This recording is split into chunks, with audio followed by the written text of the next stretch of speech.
Introducing Recorded Content, a podcast for small, scrappy B2B marketing teams who want to get the most out of podcasting. In each episode, we capture stories from industry experts and podcasters. Listen in and uncover what it takes to launch, run, and grow a successful B2B podcast. Check out and subscribe to the show on Spotify, Apple, or wherever you listen to your favorite shows. Let's jump in. Hey, this is Tristan. I'm the co-founder of Motion and your host for this episode of Recorded Content. Recorded Content is brought to you by Motion, a done-for-you podcast agency for small, scrappy B2B tech marketers. A podcast gives you a chance to have amazing conversations with professionals in your industry. And it also provides a way to present raw and unfiltered thoughts through solo episodes. But that's as far as most podcasters go. B2B podcasters don't realize there's often a hidden treasure within every episode, beyond just the audio file. In this episode of Recorded Content, I have a chance to talk with Anna Furmanov. Anna is a marketing consultant and produces her own podcast called Modern Startup Marketing.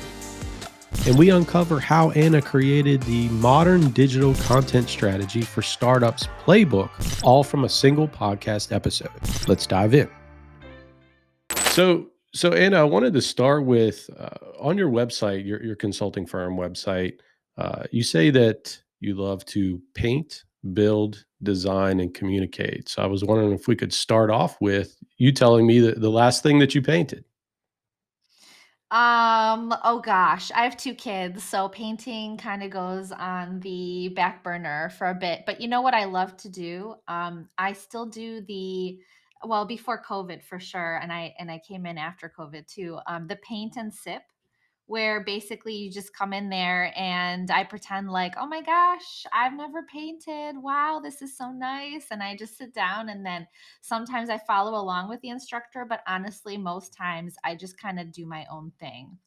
And then at the end of it, it's like such a good feeling because everyone's like, wow, that's so great. And I'm like, oh my gosh, I had no idea. Yeah. So that was So I before those things were, those types of activities aren't even available now. But yeah, sounds like, Yeah, I think they are. It's just not a lot of people can be there. You have to wear a mask still because it's yeah, indoors, but that's okay. not the It's same. Well, hopefully you get back there soon. And Yeah, I know squeezing that in between activities with two kids is tough too. that's So right. I'm Yeah. with you there. Well, good. So since we're talking about creating things, you actually created your company in January of 2020, I believe. So you start this company, and then, as we all know, pandemic arrives, and there's a lot of things that really throw a wrench in your plan. And I was wondering, in November of 2020, it looks like that's when you launched your own podcast. So when did this idea of a podcast pop into your head? Was it on a walk? Was it when you were in the car with your kids? Like when did you decide to pile this project on top of everything? I was literally I was thinking about doing it for months. I was just sitting on it. It was an idea and I'm like, there's something about this that I really like. I really love to build stuff from scratch. And this seemed like a good idea, but I sat on it for a while and Hmm. then I became part of a really cool community. It's called Demand Gen Live, and it's every Tuesday evening with Chris Walker, Hmm. he started his company called Refine Labs. So much respect there. And one thing during one of those Tuesday night sessions with like 35, 45 people in it, and he said, there's so much talk about people getting interested in podcasting. So just go out and try it. Like, what's the big deal? Right. It's not really that difficult. And I think he mentioned like some of the steps he took. So I jotted that down and I said, you know what? You're right. Like, why don't I just try it?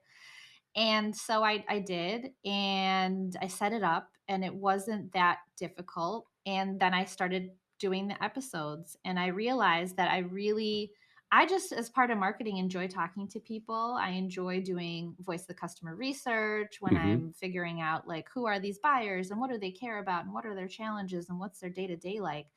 And that just carries over into podcasting, because again, I bring on guests. Sometimes I do my own show where I talk about something that's on my mind, but a lot of the time I bring on really smart, awesome startup founders and marketing leaders from startups, and I get to know them, and I get to know like what they're working on. And so it was a natural fit. I just needed that extra push from Yeah. someone to say like, why are you sitting on this for so long? Just Yeah. go do it. Like, I challenge you. And so then I did. Yeah, and Chris, he's a big ambassador of podcasts. I know it's driven a lot of his own success just with the content he produces. It's really created that flywheel for him. He's done a great job. And the name of your show is the Modern Marketing Startup, right? So I was Modern startup or marketing. modern startup marketing. So I was wondering, what were you trying to showcase? So with that title and modern being a big part of the title, leading with modern, what were you trying to showcase differently with that versus just like, I guess, boring, old, tired marketing in the startup community? I should start another podcast called Boring Startup Marketing That's right. and then And see which one gets you more can position them listeners. against each other, right? Yeah. That was like definitely intentional. I could have just called the show Startup Marketing with Anna Furmanov or something. And the reason I chose modern startup marketing, which by the way isn't that easy to say because there's two M's, so I I get just that screwed it up. messed So up yeah, too. but But the reason I did that is because there's so much marketing out there. There's so many, like, startups are doing marketing, right? And I'm putting, like, saying quotes, right? And a lot of it is not the modern way. A lot of it is old and stodgy and from 2005, right? mhm. And we just had the pandemic, which completely threw everything off for lots of companies. And I won't get into the details because I'm sure you've talked about this already with folks, and I've talked about this already with folks, but we are living in a different world these days. And part of the reason why my company has been successful is because digital marketing is not going anywhere, and if anything, it's much more important. And so I wanted to pull out those companies, those startups that are forward thinking, because that's what I want to do. I want to help people get out of the mud, get out of the muck that they're stuck in, thinking like, yes, we're doing marketing. What they don't realize is they could be doing it so much better, so much more strategically, so much more effectively. And so that's really the reason why I'm calling it modern, and I'm bringing on startup founders where they're doing something different, Mhm. unique, and more fitting to where we are in the world right now. Great. And then, you've worked in startups before. I was looking at your background and now you provide consulting to them. And so when you're in a startup environment and you're involved with a small, scrappy marketing team, the content production process is very time intensive, right? You have to spend a lot of time to actually make that happen. So that's obvious. But other than spending a lot of time on content and really rolling out some of these modern strategies, what do you often see is the biggest challenge with startups when they are trying to roll out a content strategy? They start with the activity that they're supposed to do, which is we need to get blog posts up. Or look at the competition. They've got tons of blog posts up. We need to be on social. We need to be on social, and that means Instagram, Facebook, YouTube, Snapchat, Twitter, like 10 social media channels. We need to do ads. So basically, like, we need to do this stuff. Like, can you help us execute?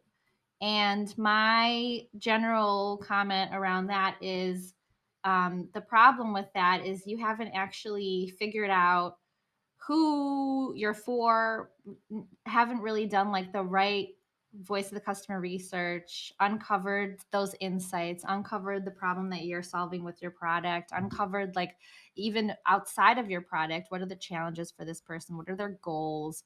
How are you going to think about like having a conversation with them, building a relationship with them, building trust? What are the words you're going to use, messaging, positioning, all that stuff needs to come before. And so that's what I like to call it as like cleaning up your house. First, clean up your house before you tell everybody that you have this beautiful house. Yeah. So that's what I find is people know, right? Founders know, marketing teams know that they need to be doing stuff, but it needs to start from a place of, I really care. I'm empathizing with who are we really targeting here? Who's going to get the most value from our product or offering? And then really get to know them, understand them, have those conversations. And then that leads up to, okay, now what's our strategy? What's our focused channel strategy? What's our, because you can't do everything because you're a lean team. And really prioritize your channels and then go like, phase 1, here's what we're going to do. And that's going to take X number of weeks. And then we're going to expect these results. So just being very systematic and very strategic. And you mentioned that word system, and it reminds me, there was a post that you had on LinkedIn that I wanted to talk through, and you had mentioned and laid out the content production process over 3 key steps. And the first one I thought was very interesting because I haven't really seen it a lot. But the first step that you recommended for a startup environment with their content production process was to actually create something called a thought leadership committee. So I really like that. And then you mentioned from that committee, you schedule these weekly interviews to really draw out some of the content from this cohort, essentially. So can you tell me, how did you arrive at that concept? It honestly looks very similar to what we're doing with podcasting, right? Like, I don't know about you and how many people you meet per week, but I typically talk to one person a week, Hmm. maybe sometimes 2. Maybe I've got a bunch that I scheduled during 1 week. So now I don't have to do one every week, right? Right. And it all starts from there. You have that conversation with somebody that really understands their stuff, or it's you that really understand your stuff, and you have that, and you just talk. Talking is easy, and I've realized how just talking to somebody that knows their stuff, and then actually like listening to that and pulling out the bullets that matter for then the next step, which is the content, right? That you might create from that. It might be short video clips and you're using that on social media.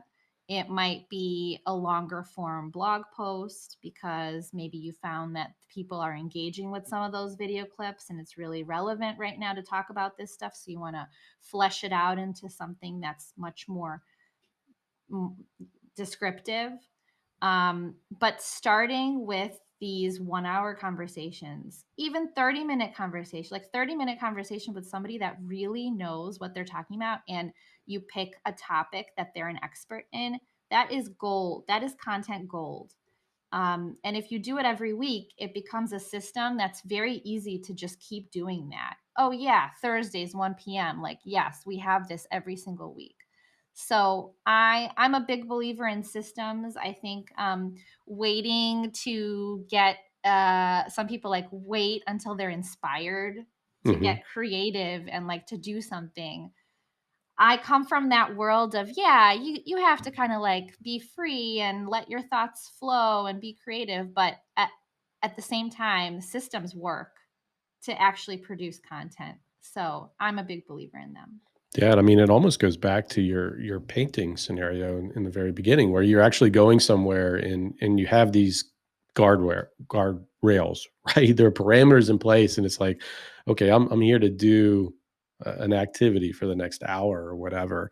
And I feel like that's what we've seen when we're working with executives, because one of the biggest obstacles we see is, let's say you have a CEO, a founder in place, and they have a lot of knowledge just from their experience, the origin story, and just developing a product. And when you give them a blank page and say, "Here's the topic," can you write out something in draft form? It is just incredibly hard for a lot of folks to do that. But if you flip it and say, "Hey, I want to chat about this," and really tease out some of your experiences along these 3 or 4 things, you'll find that the information just flows. So I was curious, what, based on your experience and with some of your clients, what have you seen with this in practice? Like, what has surprised you with using this type of an approach? Um, this what has surprised me about it, I think I knew that creating the system would just make things easier. I think that here's one thing that's really important though, is that you're right. It's still work for the founder or the marketing leader or the CTO or whoever is your thought leader for the company to have these conversations. So the job for whoever is like doing this, whether it's me with my clients or a marketing person at the company, at the startup, their job is to make it super easy and super efficient, and doing like the background work of like, what are we going to talk about, Hmm. what's our strategy for our content, and so what am I going to ask them every week, because you need to have like a reason to ask specific questions, um and get certain topics on their plate to think through, right? Give them a heads up. But I think that that's the most important thing, is how do you make that process so easy where they can't say, no, I don't have time, right? They just pop in there. They know ahead of time what the conversation will be about. Because the planning has been done. And then from there, the person that's taking that content and doing the rest of the work, right? Getting it out on social, creating those video clips, doing longer form content, that's on them. So it's like the expert authority person doesn't have to get involved in that. They see the fruits of that, the labor there. Yeah, and that's something that I've seen really work well too. And I'm curious to get your thoughts is, if you start with a blank page and let's say you do bring in a writer to develop some content on a particular topic, it does often have a disconnect with the voice or how things are often explained or clarified from a company. So what have you seen when you are using a conversation as a foundation for content versus starting with a blank page and maybe bringing in a writer to talk about that content? Like what's the difference in your eyes? If they listen to the conversation, if they listen to that, like they can pull out exact quotes, they can pull out the exact words, and it kind of is the same with voice of the customer research. That's why I record those conversations, and even though I might be doing it for a client, they can go back and listen. Some things like will matter a lot for me, right? And I'll highlight those and I'll bring those out. But when somebody else is listening, they're like, oh, yeah, that matters too. Like, let's talk about that. Let's bring Mhm. that up during a team meeting. So just listening to the conversation makes it easier to, for writers to actually, like not have to make stuff up. Like that's what they're hearing. And then I think it's easier to listen to somebody else, pull out the things that really matter, and then write generally around those ideas. All right. And Anna, let's shift to your own podcast that you're running. And what I've seen is you started with an interview based approach, right? I think up through 14 episodes, and then I saw with episode 15 there was a solo format that you introduced called Anna Unfiltered, essentially. So tell me a little bit about what made you develop this new format and kind of go away from interviews every once in a while. Like when did that idea surface? Yeah, I think playing around the podcast, because it's mine, right? Like I'm building it, I'm making the decisions. That's the fun part. So coming up with new ways to give people useful information, is something that I actually, it's a creative process, and you also get to, um, I think this is important when you're the person that's doing the show and you're solo, you get to control the message a lot more. I do like bringing on guests. I think they have so much amazing stuff to say, but I don't get to control that message as much as I do for like the solo episodes. So I really do Right. enjoy that, where people get a sense of like, well, what does Anna think? Right. I have a little bit of that sprinkled in when I talk to my guest, but the solo ones, I definitely come out and say like, this is the way that I think you'll be more effective. This is how you prioritize your marketing channels. This is how to do modern digital content strategy. Like I really just lay it all out there. And this week I actually started thinking about, I got like some creative time, and I started thinking more on like, what else can I bring to the show Hmm. that's not the usual, 45-minute bringing a guest on, or even unfiltered Anna thoughts. Like what else? I kind of want to make it funny, a little like entertaining, maybe do like some 5 minutes segments, still around marketing, still around startups, but there are so many different things that you can do. And I got inspired by like watching some YouTube videos. So Yeah. coming up soon, I think I'm just going to try it. You never know. So you got to test stuff out. Yeah, I love that. And that was one of the questions I wanted to ask is, and I'll even ask it, dive into that a little bit deeper, but I'm always curious to figure out how people are shifting things or pivoting a little bit, trying new things. Cause I think that's a big part of the podcast experience too. Yes, you have a format, but there's so many things that you can test and refine, whether it's the way you ask questions, whether it's the way you do the intro. I mean, you and I talked about the intro process, right? Like I do it a little differently than you do, and there's so many ways to get into an episode, how to close it out, how to structure it. So it's really a fascinating format, just because there's so much flexibility there. But I mean, is that what you found since you're I think 30 episodes or so in? You've been doing this since November was the first release. I mean, is that one of the best things that you've seen about it, or what do you like the most about podcasting? I think you just get better with practice. That's what I love the most. I think that when I first started, and same thing with like posting on LinkedIn, when I started to like grow my audience on LinkedIn, you get started and it freaks you out. It freaked me out. I was like, "Oh my God, what are people going to think? What are people going to say?" Right. And then after you do it so many times, it just doesn't matter you just get good at it. And that's what I really love about creating systems, doing these things where you feel uncomfortable at first, and then later you think back and you're like, I remember feeling so uncomfortable, and now it's just, yeah, this is what I do. This is a weekly thing. It just becomes so much easier. So that's something I love. And I also, like I said, I just love the ability when you build something to be able to make the decisions of like, well, I kind of want to try something else here. Like, let's Yeah. see if that's going to work. Right. So after 30 episodes, after I think 25 episodes, my producer said, and I think it's time to get off Google Meet, and use Riverside Hmm. and maybe get a microphone.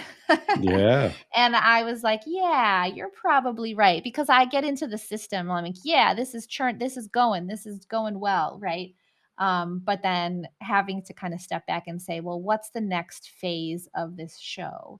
Yeah. So we've just worked on like new intro, outro, music, right? And that's going to be really fun to like to kind of kickstart. I guess I might call it season 2. Who knows? I think it's the Love it. next phase. Yeah, that's some more flexibility there. You can break it down into seasons, chapters, That's however, right. it's a blank canvas. And talking about systems, because I really like that with a lot of things that you put out there. You have these steps in place. So with the solo episode that you introduced, what was that first one like? Did you sit down with a mic and an outline? How did you roll? What happened before you hit record?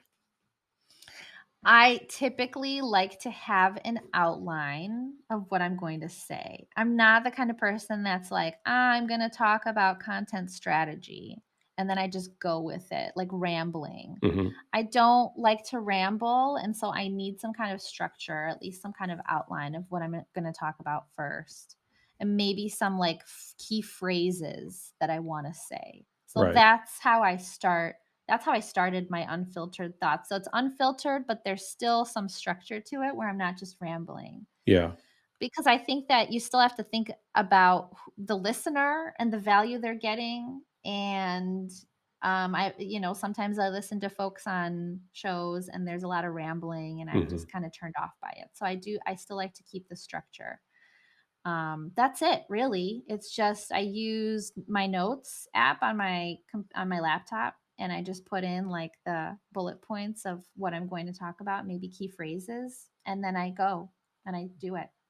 And do you do that in one take, or do you go back and rephrase things? How does that work? Great question. I am not a person that goes back and does retakes. I just don't have time. That really, honestly, if I had time, I might.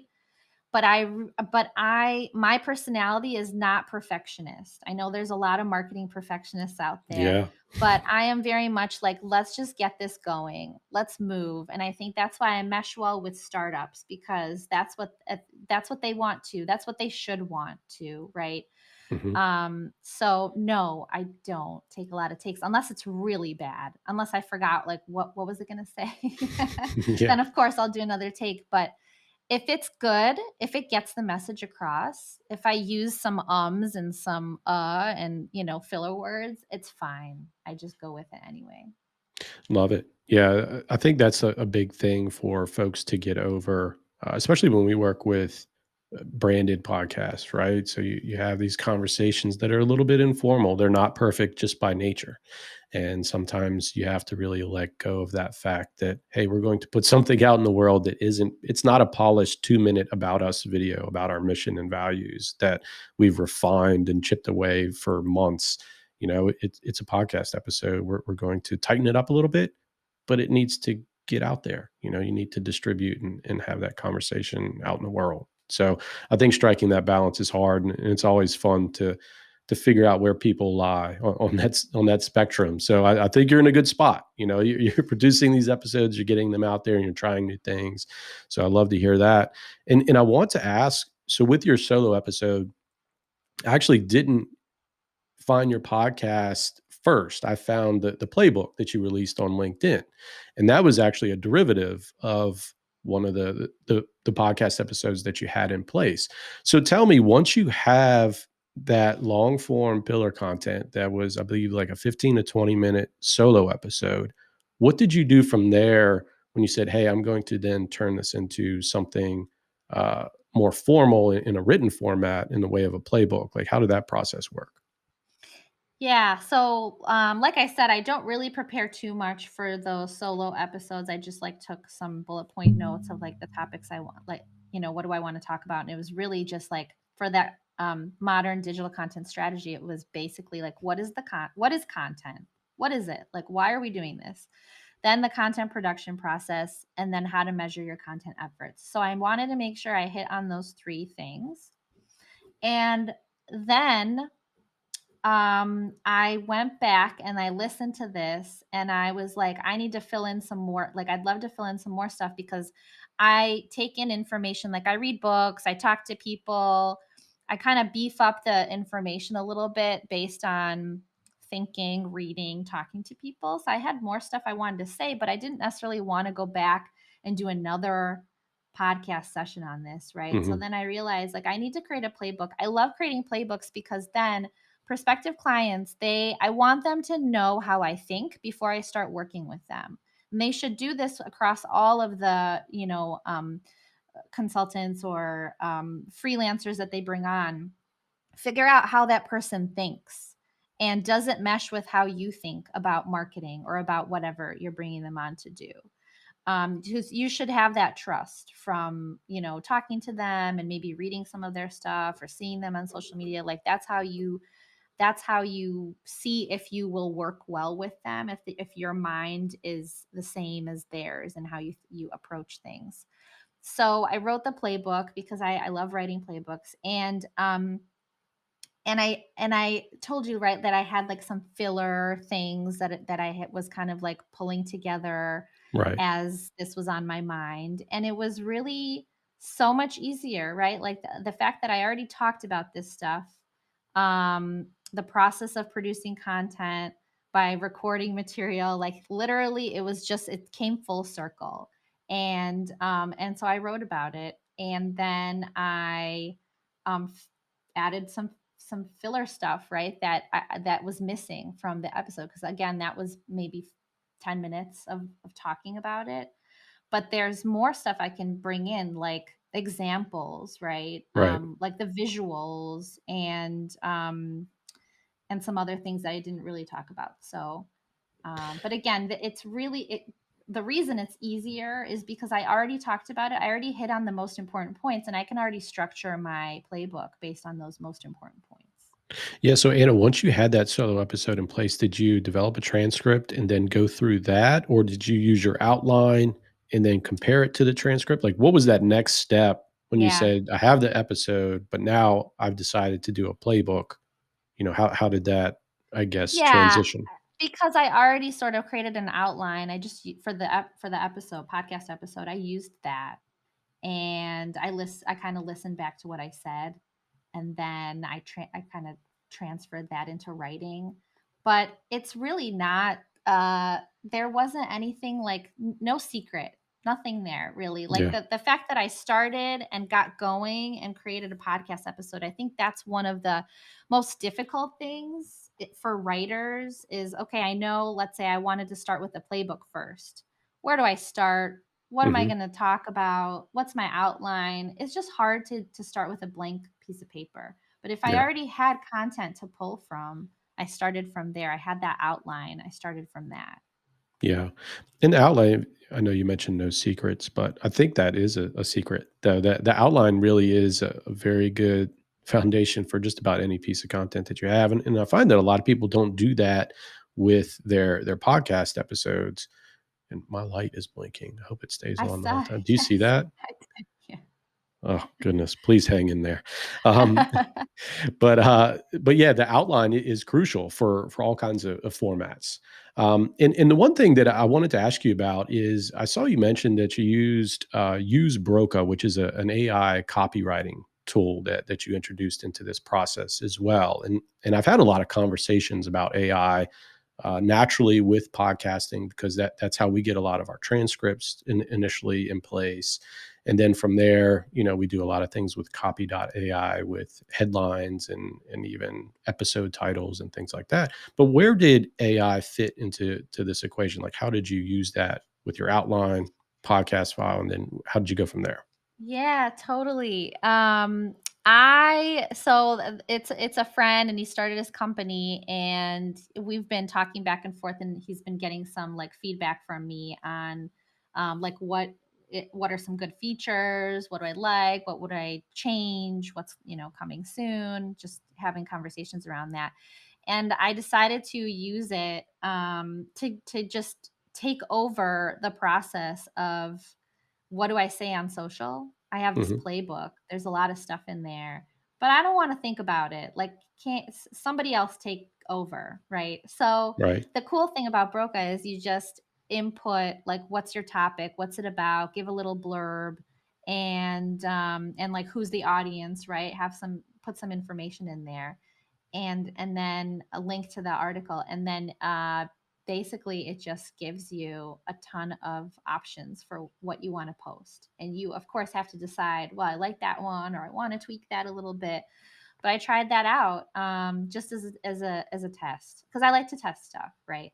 So it's not that it's actually not part of my process right now. Although I could see that if I have a ton of clients that want social media content production, I could see how that could be really useful versus me Right. sitting down and thinking for hours like what's that next month's content calendar. But for me personally, I go through for my own business and for posting on LinkedIn. I just think through what's the theme for this week? What do I want to talk about? Have I been working on? What have I been digging deeper into or thinking about? Taking walks and thinking through, right? That's going to go up on social. So I'm just talking for personally for my business, but again, I could see how that could take a lot of work off of someone's plate for Right. if you're doing a lot of content execution. Yeah, that's what we're finding, and it's more frequent, the light blinking, and I hope it's not bothering you, It's not but bothering all me. right, we're gonna hang in there. Hopefully, I don't have to retake all of my sections, and, I won't be in the dark here. But anyway, so with the AI piece, yeah, we're finding that we're using that a lot for brainstorming, which makes that process very, I guess, more robust, right? Because that's often some of the hardest part about creating content is just curating all these different ideas and then trying to whittle it down to something that's really good. And we find that with, like I mentioned, headlines and just short descriptions and just different ways to phrase things helps a lot with the content that you create. And you had mentioned when you have your long form pillar content, you're distributing on LinkedIn, but can you break that down for me, once you have your podcast episode, what happens next? I've seen you create videos that are out there now. Like you mentioned, you're using Riverside now, but what does the distribution process look like for you? It goes up on YouTube. I have like tons of content on YouTube now. I'm not trying to build out a huge like I'm not trying to be a YouTube influencer. I think of YouTube as more for SEO. Mhm. Like if somebody's searching for someone that's been on my show or a topic that they talked about and it's in my title for a YouTube video, or even if they're in YouTube and it pops up, right? Like that's where it's effective to get people to look at it and to see, like, oh, interesting. Like that's what is this Furmanov Marketing Consulting? Like, who is this person? So YouTube is one, and then I come up with the video clips for each guest, so 2 or 3, and work with the videographer to that's honestly like one of the first folks for my business that I wanted to bring on was the videographer, because I Mhm. knew that I wanted to have like videos of some sort and I wanted to put them on social, and I wanted to test that against like text and images and stuff like that. So the video clips go up on LinkedIn. I do an email newsletter, a monthly email newsletter, and I typically include top LinkedIn posts, like the videos that really resonated, to get more eyeballs for people to click over to LinkedIn and look at that. Maybe include the playbook if that's something new that I want people to take a look at. Also, get them over to LinkedIn. I have a website where I put these playbooks on there too, but I actually don't link to it because my whole, at least for now, I want people to get on LinkedIn and I Yeah. want to grow my audience and I want people so just thinking through like, where are you trying to drive people? Where are you trying to get eyeballs? I'm not sending people to my website. That's at the end of that email newsletter. Like you can visit my website, you can check out my pricing, you can look at that. But I'm really trying to drive people to get educated. Like what's my thought leadership? What type of content am I putting out there? And it's all on LinkedIn. I'm very focused there.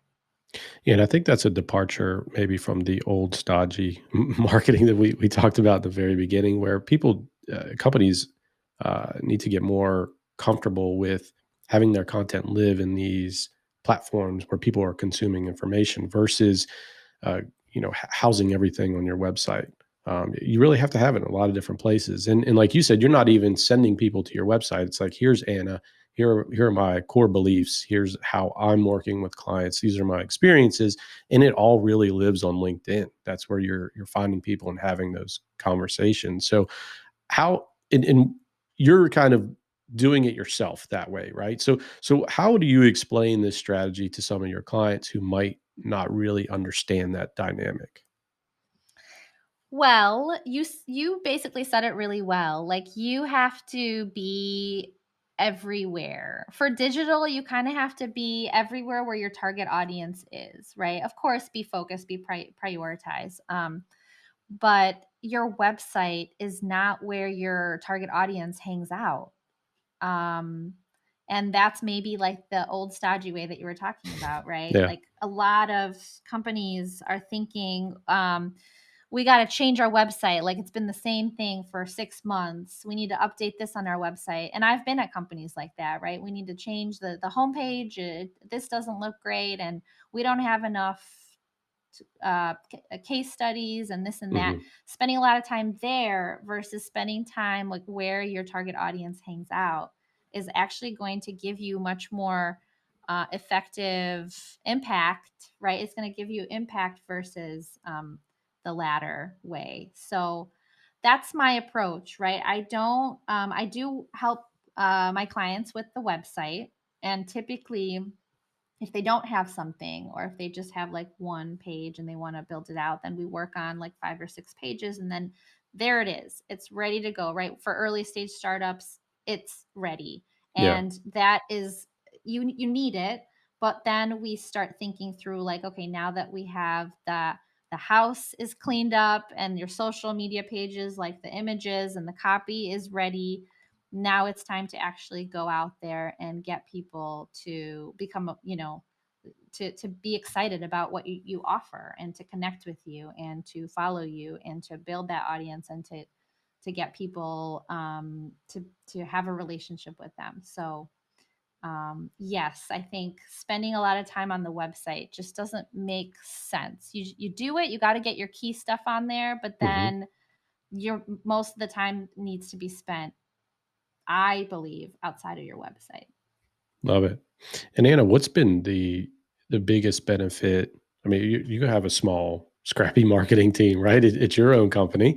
And what's been the biggest benefit of podcasting that you've seen, this many episodes in since November?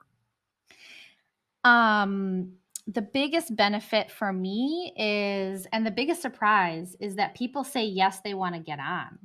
I was like, oh, well, if it doesn't work out and people say no and nobody's interested, but there's so much interest, and people come inbound like, can I get on your show? And Yeah. by the way, I just started this in November, right? Yeah. So um that has been one of the big surprises for me.